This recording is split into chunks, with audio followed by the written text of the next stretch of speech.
Last week I created a couple of chill jazz house loops. This week I'm going to try to arrange them into a full track. Stay with me. Welcome to the 5 Loft, where the process is the story. I'm Al Clark. I know we all struggle with arranging. We all struggle with taking those short little loops, those seeds of musical ideas, and expanding them into full tracks. So, I'm new to this. Let's take a look at what I did last week, which was a couple of sort of chill jazz house loops. And let's take a look at the process and my thinking, what I went through to arrange this into a full track.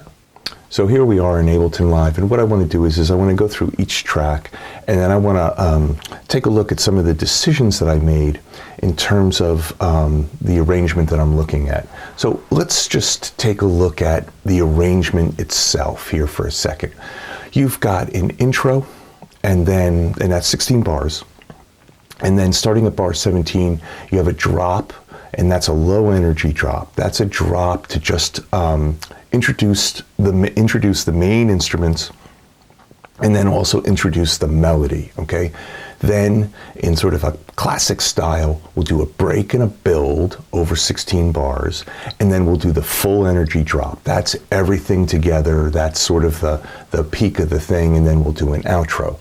Now, the whole thing here, you can see, is about 76 bars. That's about 2 minutes and 30 seconds at 120 beats per minute.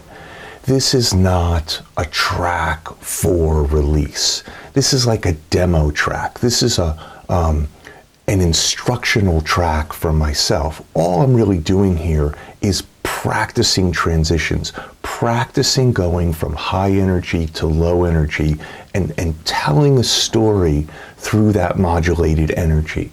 That's the concept here. The layout here is something I got from reference tracks. So what I did is I laid this out using the locators, and I just stuck to it. I put, like a couple of weeks ago, I put all of my tracks over on the right-hand side and just labeled it choices, right? And then I forced myself to make choices within this sort of predetermined, let me get my script back over here, into this predetermined arrangement. So let's go through these tracks one by one, and I'll show you what I did and how I built that up, and then we'll see how we actually arranged it. So let's start with the keys. Like I said last week, I've got sort of just 2 big block chords going off of, what do we have going here? So we're in wavetable. And then I've got a bunch of effects here, and then I've got a filter down here that eventually I'm going to use to open up in the intro. But what do we have here? We have a 1 and an octave. We've got the 5, we've got the flat 3, we've got a 2, and then I've got a flat 3 on top. And no voice leading, just big blocky chords going from the 1 down to the 5. So it's a C minor to G minor, super simple. Then what I've got going here is this harmonic. And I like putting harmonics in. They're very sort of guitarish, but there's something that sort of anchors the track.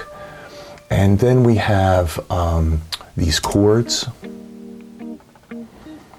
This is the upper part of the C minor to G minor. So what you're really hearing here is just the triads. So they sound very majorish, but when we add the bass, let's just see what this bass looks like.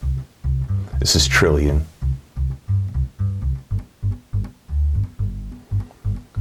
Super simple, going from 1 to 5 on the bass. And then we also have these drums here. Let's see what these are like here. So 4 on the floor kick, simple up hats on the off beats, and then I've just got another hat pattern in a swing here. I forget how I swung it, but super simple. We add the bass,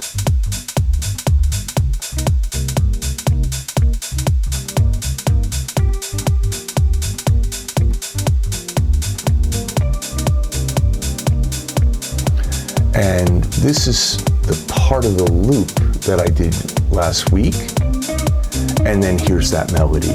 So this is the first drop here, okay? Then from there, same chords, only I added, where is it here? I added this pad chopper, okay? And then I also added this delay stab here. So with the drums, what I did here was I created essentially the part for the first break.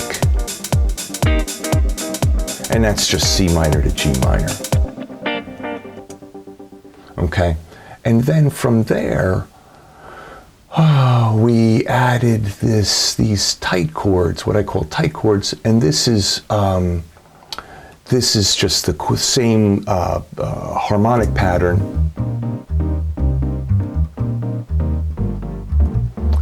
higher energy. And then from there, I added this rhythm part, I call it the Niles rhythm. And then of course, I gotta add like a delay arpeggio. And then, so if you add the drums, this is what the second break sounded like when I did the, last week when I did the loop. Where's my drums?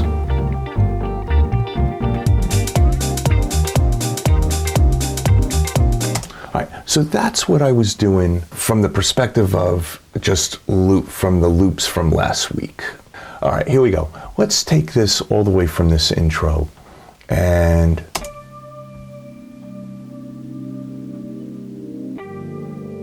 harmonic and the keys.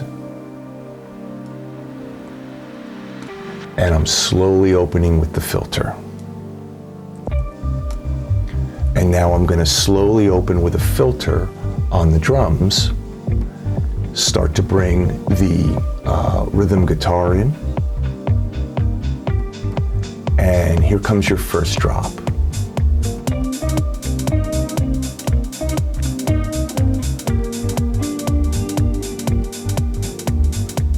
Here comes that this little splash here. Nice. So again, trying to limit myself to certain choices so that you don't have this sort of like choice paralysis thing. I decided that the only effects that I'm going to use is crash cymbals reversed. That's it. So in the intro, sorry, my monitor's in the way. In the intro, you see this first clap impact here. Reverse.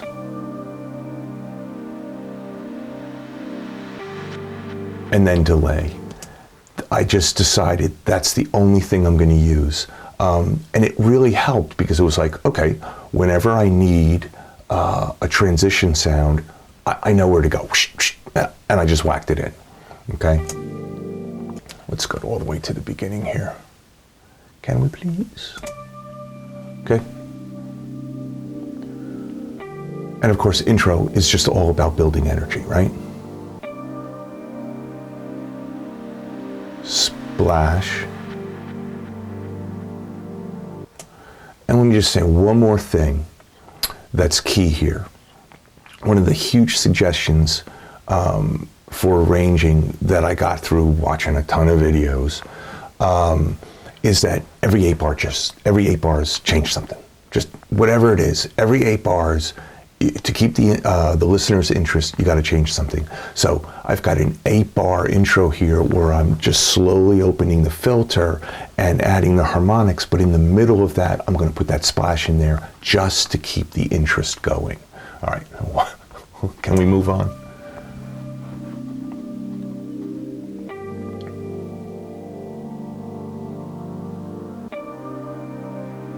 Okay, splash.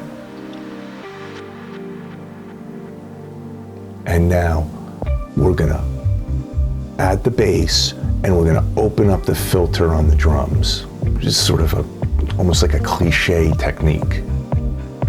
Here comes the kick, you can hear it because the filter's opening. Here come the cymbals because the filter's opening, and first drop.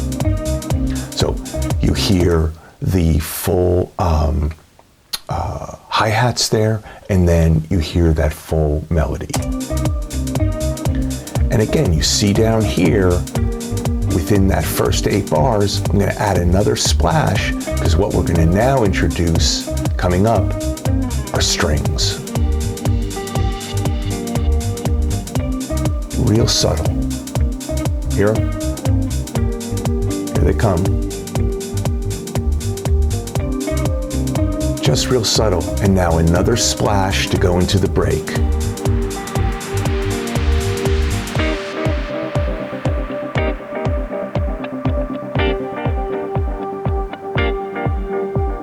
So what are we doing here with the break? So a reverse cymbal that's louder, okay, to tell the audience, hey, something's really changing here. And then we're going to start with these chopped keys and this delay stab, but we're also going to we're going to filter up here. We're going to filter out the drums slowly, so the kick will be the last thing that goes. The kick that will be the last thing that goes over these 8 bars.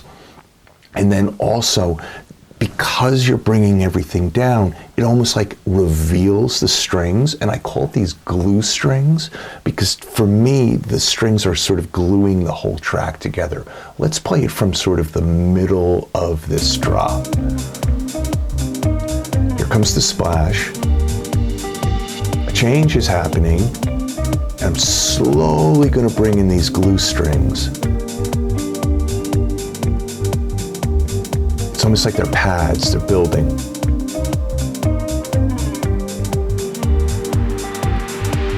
And drop. Break. And let's filter out those drums.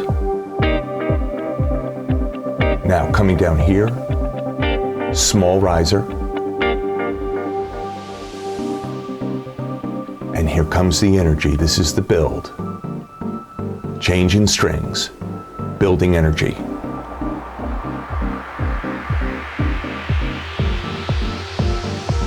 Arp.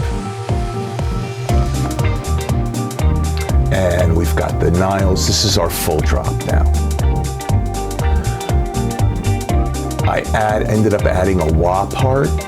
You're going to hear it on the left and the right.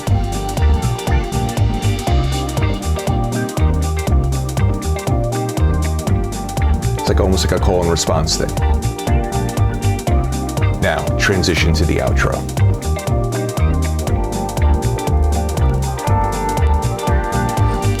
Add a little lo-fi vinyl sound.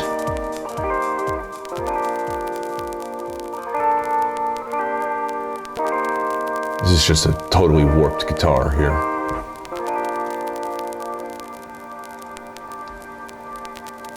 Held reverb. Filter it out, and we're done. So, my sort of takeaways from this. I limited myself to a particular arrangement. Intro, first drop, break, build, full drop, outro. That's what I'm producing for. I limited myself in terms of the transitional effect elements, reverse cymbals with delays on them, that's it. And then I did have to add parts that were in addition to the loops that I had built last week. That includes the string part, and that includes the wah part to sort of fill things out. I'm discovering that strings are a sort of a great way to keep elements and to keep a sort of like a continuity throughout the piece. What else? It takes a lot of thinking. You know what I mean? I think that's why folks get stuck and and people maybe resist this because really you're you're staring at this structure. It's like, oh, what do I do now? You know, and you just have to sort of push through it. I agree with everyone who talks about this. Reference tracks are key here, because you're practicing, especially for me in the beginning. All I'm doing is practicing here. I'm not releasing this. This is just practice. Is it fun? It's absolutely fun. I'm having a blast. And speaking of having a blast, I'm having a blast doing these videos.